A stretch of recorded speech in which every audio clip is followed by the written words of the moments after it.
지옥 같은 시간을 보냈던 그곳으로 향합니다. 주유소 옆쪽에 저온 저장고랑 폐창고가 있는데 이제 거기서 이제 괴롭힘을 당했었죠. 3개월 동안. 그때 생각하면 안 좋은 기억들만 떠오르죠. 한 번도 좋은 기억은 없었으니까. 저쪽이 이제 전부 다 농협에서 하는 폐창고입니다. 이쪽부터 다 제가 정리를 했었고. 원래 여기에 다 잡초가 무성하게 자라 있었어요. 이쪽에 이제 덩굴식으로 저기 다 나무가 자라 있었고 이쪽도 다 잡초였고요. 수북한 먼지와 무성한 잡초만이 가득한 이곳. 하루아침에 밭과 공터가 딸린 낡은 창고가 찬혁 씨의 일터가 됐습니다. 어디서부터 잘못된 걸까요? 찬혁 씨에게 지난 5년간의 이야기를 들어봤습니다.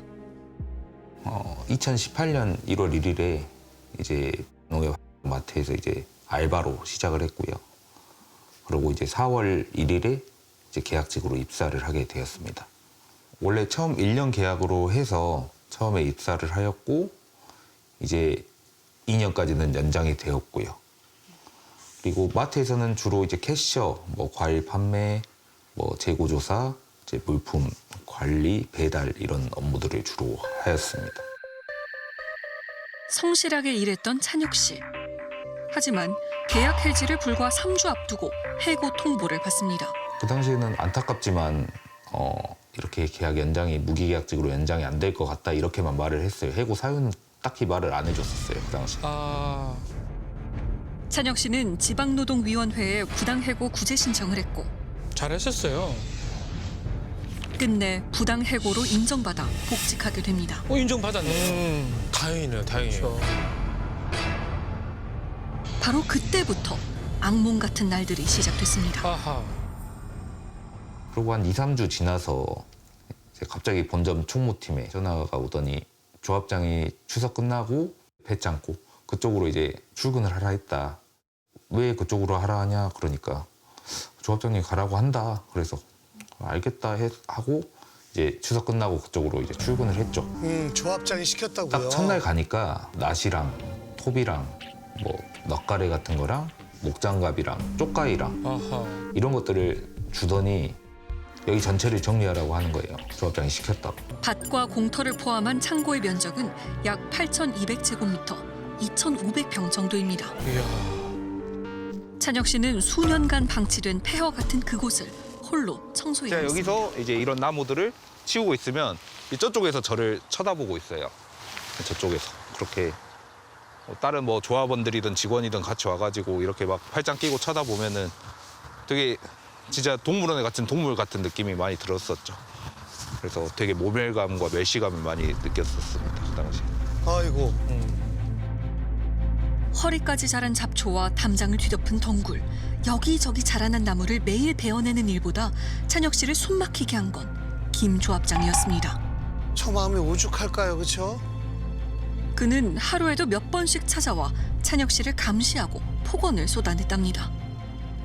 저만 보면 이제 호통치고 소리 지르고 이렇게 야 똑바로 안 해? 야. 창고는 쉴 데가 없어요 따로. 그래서 바닥에 앉아서 쉬고 있는데 조합장이 또 나타났더라고요. 너 왜 여기서 자 막 이런 식으로 하는 거예요. 안 자고 잠깐 쉬고 있었습니다. 너는 사람 어떻게 잘 써서 이겼는지 모르겠지만 2라운드 시작됐다. 이야. 어제 2심에서 이겼다고 해서 저가 그런 식으로 그 전부를 그만둘 때 해고당했지. 계약직은 해고라는 말이 영어가 안 맞는 건 정의식이 아니에요. 네가 사람 잘 써가지고 해서 미국말에 모르는데 그건 말도 안 돼. 2라운드 시작되니까 하나가 2라운드를 내부에서 알아서 하려니까 내는 이런 내용을 갖다 치웠다. 2라운드. 야. 나무도 손가락 못해야 돼. 나무 계속 틀리거든. 그거 일하면 나무를 못 틀렸지. 네가 뭔 일을 하는 김 조합장의 경고대로 2라운드가 시작됐습니다. 소금 1,000포대를 배달하고 배추를 수확해 운반하는 일, 무밭에 물을 주는 일 등 여러 명이 함께하거나 기계가 대신할 수 있는 일까지 모두 찬혁 씨 혼자 하도록 지시했습니다. 그 와중에 찬혁 씨는 사고까지 당하는데요. 이제 이쪽에 이제 호박 넝굴들이 많다 보니까 자, 여기 올라가려다가 이제 넘어지면서 이제 팔을 찍었어요. 이쪽에 이제 파레트 쪽에 찍어가지고 이제 우선 아파서 이제 한 10분 정도 참고 있다가 이제 사장이라고 이제 이쪽에서 전화를 하니까 이제 오더니 저희 병원으로 데리고 가더라고요. 그래가지고 산재 처리는 해줄 수 없다. 개인 카드로 결제해라. 응?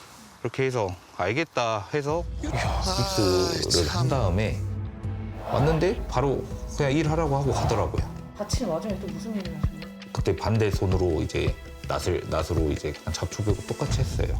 그냥 비가 와도 비 맞으면서 하고 그 아유, 당시. 참. 말이 되나요? 창고 발령과 이후 찬혁 씨가 맡았던 업무들. 특별하지 않았던 일일까요? 직원이 상주에서 근무할 수 있는 환경이 아니거든요. 예를 들어서 책상이라든가 세면대라든가 화장실 이런 휴게시설 자체가 아예 없어요. 소금 한 포대에 한 20kg 정도 되는데 물도 많이 흐르고 혼자 배달을 할 수가 없어요. 하... 그걸 차에 실을 때도 2사람 이상이 가서 배달을 하는 게 정상이죠. 이건 고의적으로 사람을 코너에 몰기 위해 그랬다고밖에 볼 수 없는 상황이고 지금까지 제가 여기에서 근무한 바에 의하면 직원이 그쪽에 상주하거나 또 그쪽으로 발령나서 업무를 한 건 한 번도 본 적이 없어요. 이야... 찬혁 씨를 곁에서 지켜봤던 아내 성아 씨. 호박밭에 불러가지고 여기 피멍이 막 들었었거든요. 여기가 계속 아프다는 거예요. 왜냐면 맨날 초금 이런 거 막 무거운 거 1000포대씩 나르고 그리고 맨날 톱질하고 이렇게 톱질하고 하다 보니까 팔이 너무 안 펴지고 팔이 너무너무 아프대요. 그래서 계속 스트레스제도 맞고 그랬었거든요. 아이고... 그래서 저러다가 팔을 못 쓰는 거 아닌가 싶을 정도로 원래 좀 뭔가 아프다라는 얘기를 잘 안 하는 사람인데 여기 와서는 되게 몸이 많이 아파지더라고요. 몸이 아파지고 낯빛도 안 좋아지고. 흙먼지로 뒤덮이고 햇볕에 타 시커멓게 변한 남편은 점점 다른 사람이 되어갔습니다. 그냥 잠을 잘 못 잤어요. 항상 왜 안 자? 아직까지 안 자고 있어? 이렇게 물으면 뭐 생각도 많고 막 분이 차올라서 잠을 못 자겠대요.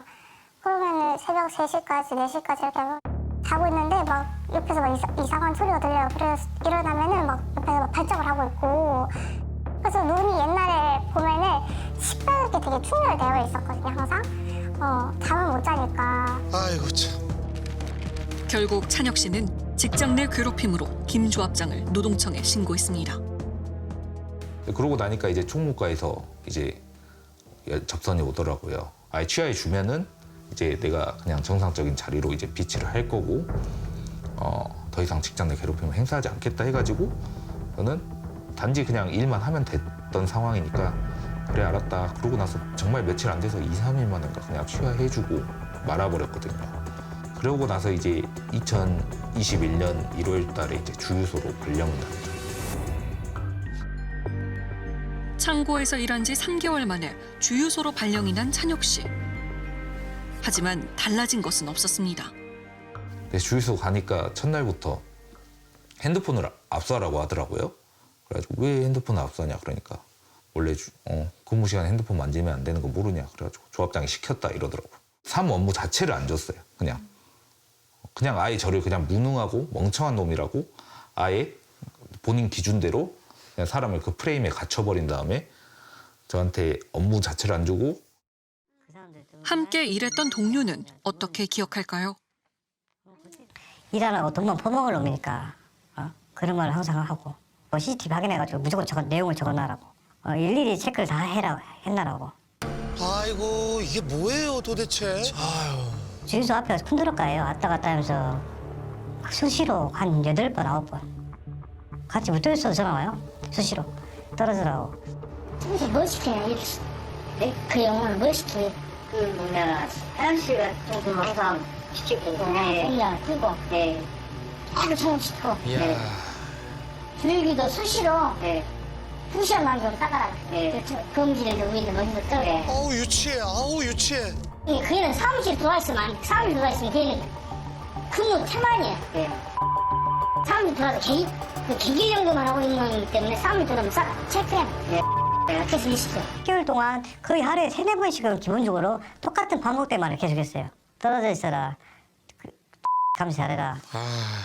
어떻게 녹음할지 모른다. 이런 말 등등. 하여튼은 그 제일 고된 일, 그 세차가 하루에 150대, 많은 180대 이렇게 되는데 그거를 고압기로 일일이 한 대씩 다 뿌려주면서 인솔하면서 그 세차기를 돌린다는 그 일을 거의 어려운 일만 다 시킨 거예요. 저희도 이렇게 교대를 해주고 싶은데 조합장이 이제 그거를 못하게 하니까 아이고. 뭐 업무로 참 볼 수 없어요. 그냥 뭐 예를 들어 노예처럼 이렇게. 김 조합장의 감시 아래 찬혁 씨는 주유부터 배달, 화장실 청소, 쓰레기통 비우기까지 주유소 안의 모든 허드렛 일을 도맡아야 했습니다. 아유. 알죠. 다 알고 있는데 그 사람 그런 속으로만 안타까워만 생각하지. 자기들도 이제 영역이니까 계약시 되기 위해서는 조합장한테 무조건 잘 봐야 되거든요. 왜? 인사권은 모든 게 조합장한테 있기 때문에. 그러니까 자기 잘못 지키면 걔는 잘리는 거예요. 야, 참. 아유, 얼마나 속상할까요? 얼마나 속상해요. 찬혁 씨의 괴로움은 한계를 넘어서고 있었습니다.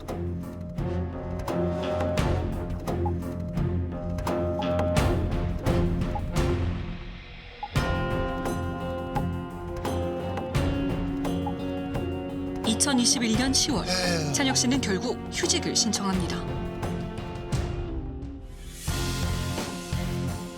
지난 10년간 3번이나 당선되면서 1,500여 명의 조합원을 이끌었던 김 조합장. 그는 어떤 사람일까요? 그때 당시에 휴직되고 나서 이제 그 화살이 저한테 돌아온 거예요. 왜? 그랑 친한 이유 하나로. 괴롭힌 것 같이 저한테 똑같이 이렇게 또 괴롭히더라고요. 이야. 너는 저 환자고 이래야 되고 100배, 남들보다 100배, 1000배 노력해도 넌 못 따라온다. 못할 거면 다른 일 알아봐라. 항상 이런 식으로 말해요. 악마 같아, 악마. 솔직히 말해서 권력이 무서워서 눈치 보면서 일하는 거지 그 사람은 존경하면서 일하는 적은 한 번도 없어요. 성격이 너무 격파갑니다. 다른 직원들 있으면 앞에서 야 세상 참고 욕을 해요. 아유, 참. 조합장 소관의 지도 사업 관련해서 총무계 쪽까지 조합장의 폭언이나 그런 부분들은 누구에게나 다 알려진 이야기입니다.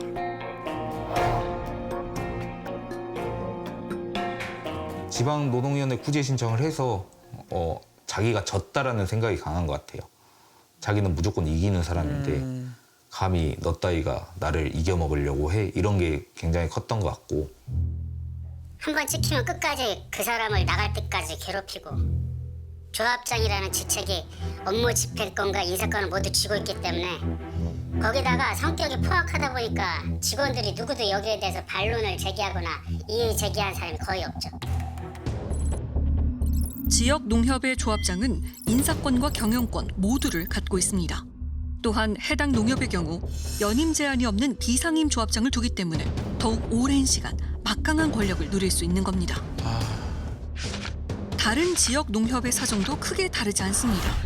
조합장에 대한 견제 수단이 딱히 없어 여러 문제가 때때로 불거지고 있는데요. 와, 비슷한 일들이 정말 많네요. 임원진의 비위 의혹을 수사 중인 해당 것으로 농협도 이번 찬혁 씨 사건과 별개로 횡령과 채용 비리 등의 의혹이 있어 경찰 수사 중입니다. 이들을 막을 수 있는 방법 정말 없는 걸까요? 일단 첫 번째 구조적인 문제는 농협중앙회 역할을 들 수밖에 없습니다. 농협중앙회가 사실은 그 지역 농축협에 대해서 감시, 감독 다 할 수 있습니다. 그래서 얼마든지 견제할 수 있는데 농협중앙회는 그러니까 조합장들이 농협중앙회장을 뽑을 수 있는 이 구조 속에서 그러니까 안 하는 겁니다. 그러니까 실질적으로 선거로 엮여 있기 때문에 못 하는 겁니다. 직접 만나 이야기를 듣고 싶었습니다.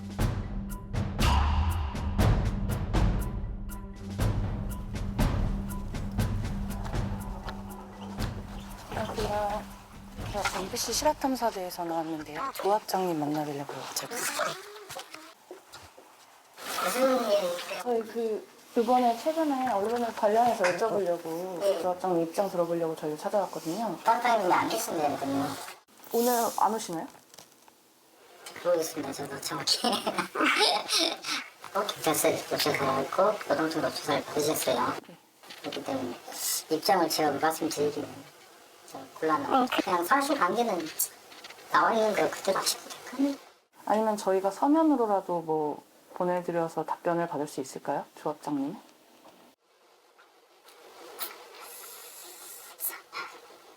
설명 부분도 한번 검토해보겠습니다. 제작진은 끝내 김 조합장을 만나지 못했습니다. 하지만 어렵게 전화 연결을 할 수 있었는데요. 지금 부풀려진 부분이 너무 많고 지금 보도 내용 맞지 않은 내용들이 상당히 부풀렸어요.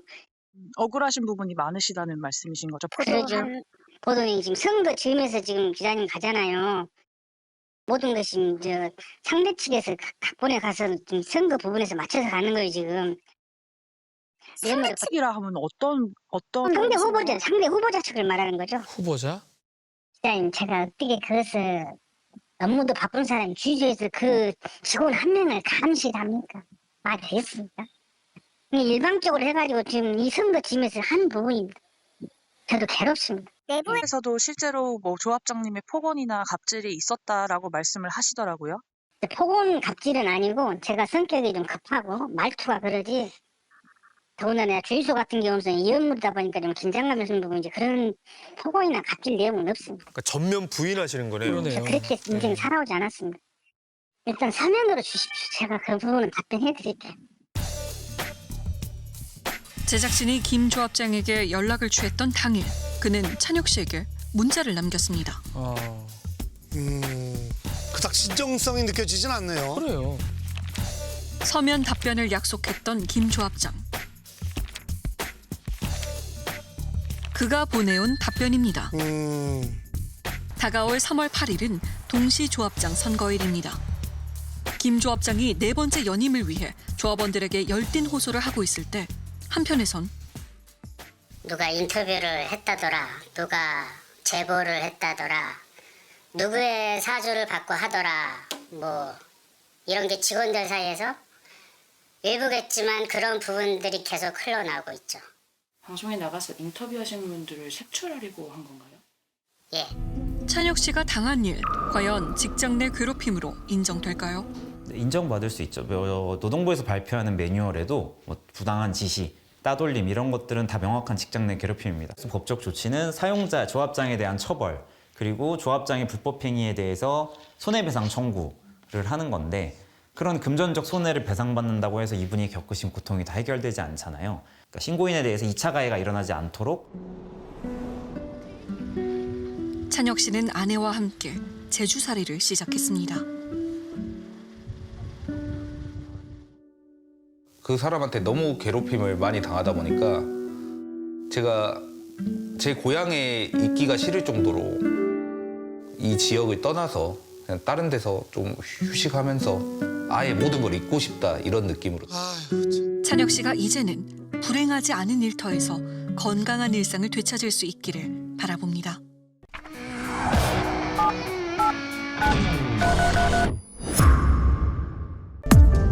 생각할수록 황당하고 어이가 없답니다. 아주 오랜 고민 끝에 실화 탐사대와 만난 한 사람. 올해 32의 다정 씨는 요즘 불면에 시달리고 있다는데요. 하루하루가 지우기 전에 잠이 안 오는 거예요. 계속 생각나고 눈물 나고 진짜 힘없는 사람은 당했어도 그냥 죽겠구나. 왜 자살하고 죽는지 왜 이해가 가는 거예요, 진짜. 수개월째 이어진 정신적 고통에 심리 상담까지 받게 된 이유는 바로 직장 상사 때문. 2019년 12월 31일부로 일을 하고 퇴직을 하게 됐습니다. 사실 배신감도 들었다고 해야 될까요? 제가 2년 넘게 일을 하면서 제가 그만둘 거라고는 절대 생각을 못했습니다. 네. 괴롭힘을 당한 것도 억울한데 하루아침에 일터에서 쫓겨나기까지 했다는 다정 씨. 아이고. 제가 뭐 실수하거나 있나요? 그런 뜻이 아니지. 그러니까 목사님, 아드님하고 저랑 하지 않으면 여기를 더 이상 못 다닌다는 그런 말씀이신가요? 예? 본인이 싫다고 하니까 그냥 다른 사람을 찾는 거라는 말을 하는 거지. 근데 이번에 일적으로 제가 실수를 한 게 아닌데 우리가 바라는 대로 안 하겠다고 한 우리는 새 직원을 찾아야 되는 거고 그 권한은 우리에게 있는 거예요. 무슨 차라리 제가 실수를 했으면 마음이 더 편하지 않았을까. 네. 이렇게 억울하지도 않았을 건데. 그녀에게 대체 무슨 일이 있었던 걸까? 한 목사 부부가 운영하는 아동복지시설에서 발생한 사건. 다정 씨는 이곳에서 부모가 없는 아이들을 돌보는 보육사 업무를 해왔다고 하는데요. 저는 이게 아이들 보는 업무지만 저는 출근하는 게 되게 좋다고, 네, 저한테 정말 맞다는 생각이 많이 들었어요. 몸은 힘들지만 아이들과 함께하는 게 그저 행복하고 즐거웠다는 그녀. 아이들이 다정 씨를 참 잘 따르고 좋아했나 봐요. 딱 봐도 느껴져요. 동료 선생님들 눈에도 그녀는 이 일이 천직인 사람처럼 보였다는데요. 업무를 잘하셔서 또 다른 선생님들에 비해서 제가 봐도 되게 야무지고 일 처리를 잘 하시는 분이거든요. 똑똑하고. 시설의 대표인 목사 부부 역시 유독 다정 씨를 많이 아꼈다고 합니다. 그래서 이렇게 참 며느리 삼았으면 좋겠다. 정말 자식들보다 더 잘해주는 게 보였거든요. 그렇게 보육사로서 능력을 인정받으며 일해왔다는 그녀. 그러던 어느 날 일을 시작하고 한 4개월에서 5개월가량 지났는데 갑자기 사무실에서 영화표를 2장을 끊어준다고 하면서 자기 아들하고 영화를 같이 한번 보러 가고 그다음에 한번 사귀어 보라고. 사무실 내에서? 네, 사무실 내에서. 네. 사무실 내에서요? 다정 씨에게 대뜸 자신의 아들과 이성 교제를 해보라고 권했다는 목사. 처음엔 그저 날 예뻐해주는 직장 상사의 호의 정도겠거니 생각했답니다. 저는 그 대표자의 아들을 이성적으로 한 번도 생각해 본 적이 없고 그냥 좋은 동료로 생각한다. 분위기가 흐려지기가 너무 싫어서 불편해지죠. 다른 사람들 제가 보기도. 아는 언니가 있으면 한번 소개팅 같은 거를 시켜드리겠다. 애둘러 제안을 거절한 그녀. 하지만 목사 부부의 황당한 요구는 멈출 줄 몰랐다는데요. 아이들이 생활하는 시설에 있는 거실이 있는데 거기에 대표자가 대표자의 부인하고 저를 불러가지고 이성적인 만남 또 더는 나가서 이제 결혼을 얘기를 했습니다. 상황이 심각해지자 명확하게 거부 의사를 밝히고 그 자리를 나왔다는 다정 씨. 그런데 거기가 이제 장소가 2층이었는데 제가 1층으로 내려오는 계단까지 밑으로 쫓아 내려오면서 다시 생각해보라고. 약간 무서웠을 것 같아요. 당황스럽기도 하고. 저게 말이 됩니까? 저거는 강요예요, 괴롭힘이고.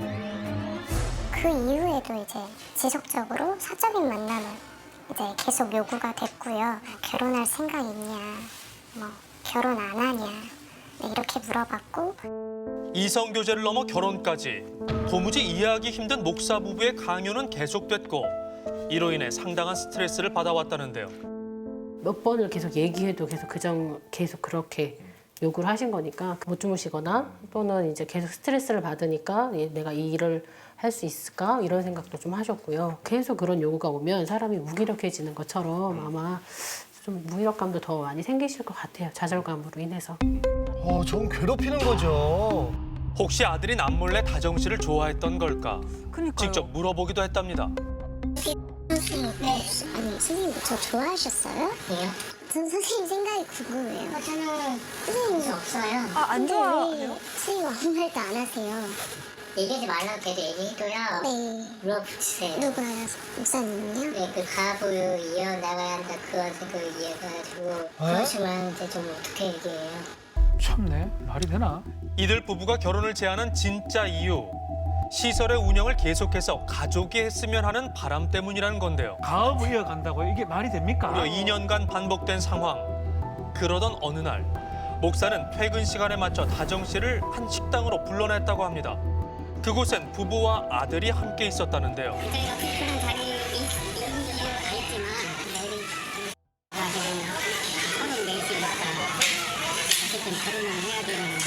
아니 왜 결혼을? 목사님은 네가 너무 이쁘게 여자고 박 목사님은 빨리 이제 막 그렇게 자꾸 선생님만 생각 나는 거야. 또다시 시작된 결혼 이야기. 그런데 이날 두 사람은 단순 제안 정도에서 그치질 않았답니다. 성격이 안 된다면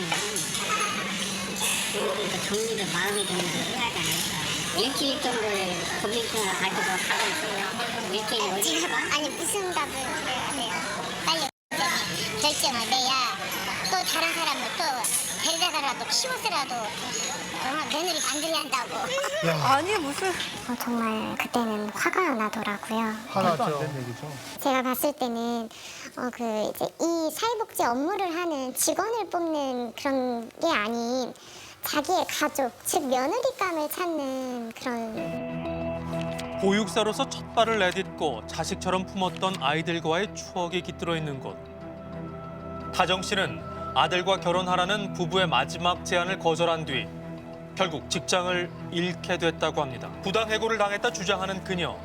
그렇다면 이에 대한 목사 부부의 입장은 어떨까? 때마침 시설에 있는 아내와 아들을 만날 수 있었는데요. 뭐라고 할까요? 제가 바로 연락 안 돼. 아니 근데 저 궁금한 게 있는데 지금 아들의 교제를 약간 부모님이 정해주는 것처럼 자기가 자기 교제나 이런 걸 결정하고 싶지 않으세요? 그러니까요. 모르겠습니까? 그럼 부모님이 정해주신 대로 원래 결혼하시려고 했던 거예요? 아니야, 그건 아니죠. 근데 왜 안 말해줘? 그러니까 단순하다니까요. 뭐가 단순해요? 그러니까 우리는 이 시대에 결혼하기 힘든 시대잖아요. 그 아가씨가 너무 참고 얌전하고 일 처리 잘한 거예요. 우리 욕심을 냈어. 아니 그렇다고 참. 이성교제와 결혼을 제안한 건 사실이지만 결코 강요는 없었답니다. 그렇게 두 사람과 한창 이야기를 나누던 그때 그만 이야기해. 그만 이야기해. 선생님 안녕하세요. 예. 예, 저는 MBC 실화탐사 PD 최현준인데요.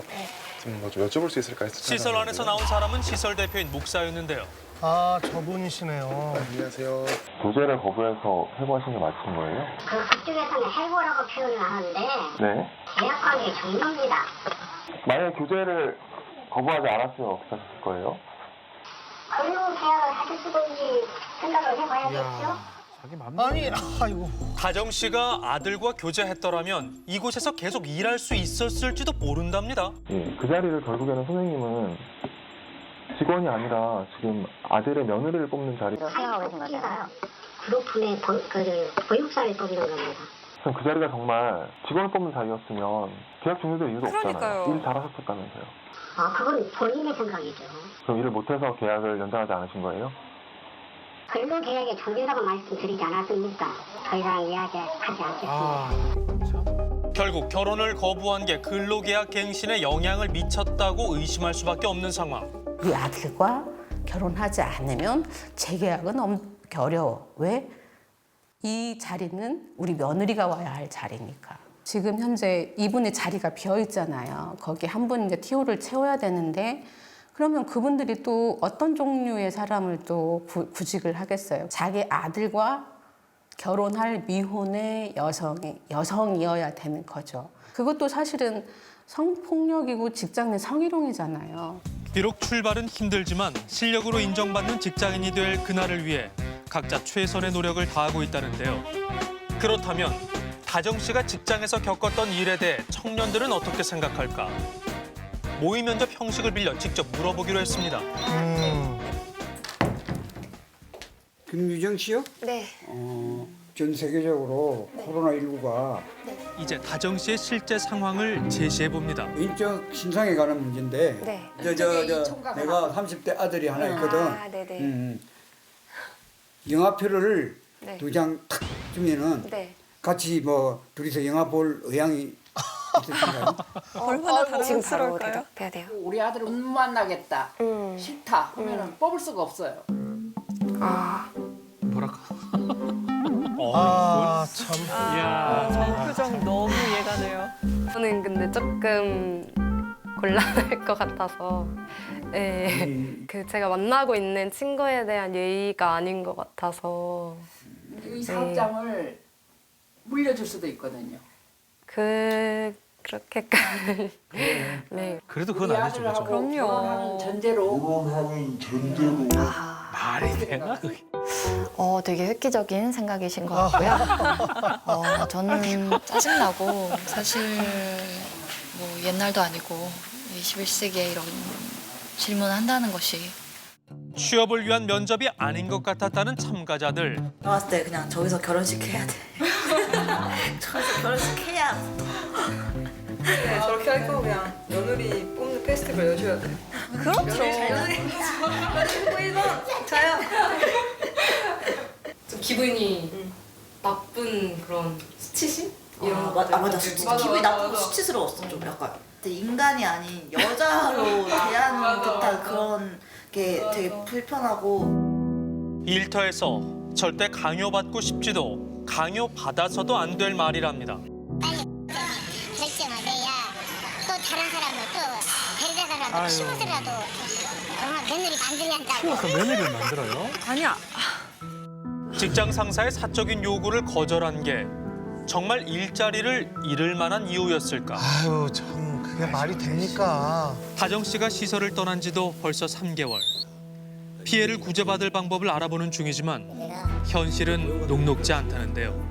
자신의 아들하고 이성 교제를 요구를 하고 결혼을 하라고 하더라고요. 아들하고 교제를 하면 네, 이게 계속 일을 할 수 있는 거예요. 네. 그렇지 않으면 나가라. 네. 그런 요구를 했어요. 네. 어이없어 하시잖아요. 네. 믿을 수가 없죠. 진짜 실제 있었던 일이에요. 네, 실제로 겪은 일이고. 이런 식의 요구가 있었다는 사례를 들어본 적 있으세요? 처음입니다. 이런 건 있는지도 몰랐고요. 아직도 이런 생각을 가지고 사업을 운영한다는 게 정말 말도 안 됩니다. 처음입니다. 전문가조차 처음 접해본다는 목사 부부의 결혼 갑질. 몇 번을 들어도 당황스럽네요. 한편 퇴사 전 목사 부부를 직장 내 괴롭힘으로 신고했다는 다정 씨. 그런데 그녀가 겪은 일은 법의 적용 대상이 아니었다. 야. 대체 이게 무슨 말인 걸까? 해당 기관을 직접 찾아가 보기로 했는데요. 이 업체는 소규모, 그러니까 오인이 안 된 업체를 직원으로 제가 알고 있고요. 오인이 안 되면 경기법 중에 일부만 적용을 받아요. 다 받는 게 아니고. 현행법상에서는 이게 부당하지만 법적으로 보호해준다거나 이럴 수 있는 상황이 아니라는 말씀이신 거죠? 그러죠. 기본 요건 자체를 못 갖춘 거죠. 신청 자체의 대상이 안 되는 거예요. 이거는 좀 안타까운 거죠. 근로자를 보호하기 위해 작년부터 시행되고 있는 직장 내 괴롭힘 금지법. 하지만 이 법은 다정 씨가 일한 곳과 같은 5인 미만의 소규모 시설엔 적용이 되질 않는다는 겁니다. 네, 허무했습니다. 네. 사실 저는 이런 저를 괴롭혀왔던 내용들 그에 대한 증명 자료도 다 제출했는데 누구 하나 어디 기관 하나 손을 들어주는 데가 없고 그러니까 그게 너무 힘이 들어요. 네. 이게 되게 문제예요. 기본적으로 5인 미만 사업장의 사업주들이 영세하기 때문에 법이 원칙적으로 적용이 되지 않는 거고요. 그렇다고 하더라도 그런 5인 미만 사업주들한테 노동자들을 함부로 대할 권리를 법이 인정한 것은 아닙니다. 그렇죠. 5인 미만 사업장에서 직장 내 괴롭힘이 발생을 하는 경우들이 많아요. 최근 한 시민단체가 진행한 설문조사에 따르면 사회복지시설 종사자들 중 77.6%가 직장 내 괴롭힘을 경험한 적이 있다는데요. 특히 이런 문제는 규모가 작은 시설일수록 더 자주, 더 폭력적인 형태로 발생하고 있다고 합니다. 바다회 같은 걸 하는데 엄청 사기끔 하고 실일조를 강요하고 건축한다고 해서 그런 후원금 강요하고 그랬었어요. 아이고. 안 되면 전화도 회의 시간에 이 멍청하냐나 개 같은 년이냐 이 도둑냐나 막 이러는데 어디 하소연할 데가 없고. 설령 신고를 한다 해도 돌아오는 대가는 너무나도 크다는데요. 아유. 시험 못해요. 소문내요. 블랙리스트에 올라간다니까요. 기관에 신고한 사람이라고 이야기가 들면은 그 다음 기관에서 어떠한 사유로든 그 신고한 사람을 채용할 수 있겠어요? 근로자로서 제대로 보호받지 못한 채 일하고 있는 사람들. 법적으로 문제가 없다고 해서 괴롭히는 행위 자체가 정당하다는 건 결코 아닐 텐데요. 지금까지 상황만 보면 제가 볼 땐 좀 부당하거든요, 이 해고는. 어떤 면에서 부당합니까? 그래서 도의적으로 분들한테는 사과하셔야 되지 않을까요? 그럴 마음은 없습니다. 그 사람이 이게 나쁜 거라고 나쁜 일이라고 나쁜 짓을 행한다고 아예 생각조차 못하는 사람인 것 같고 어떻게 그렇게 아무 그런 죄책감 없이 지나갈 수 있다고 생각하는지 이해가 안 돼요. 네. 다정 씨가 겪고 있는 고통은 왜 혼자만의 몫으로 남겨져 있어야만 하는 걸까요?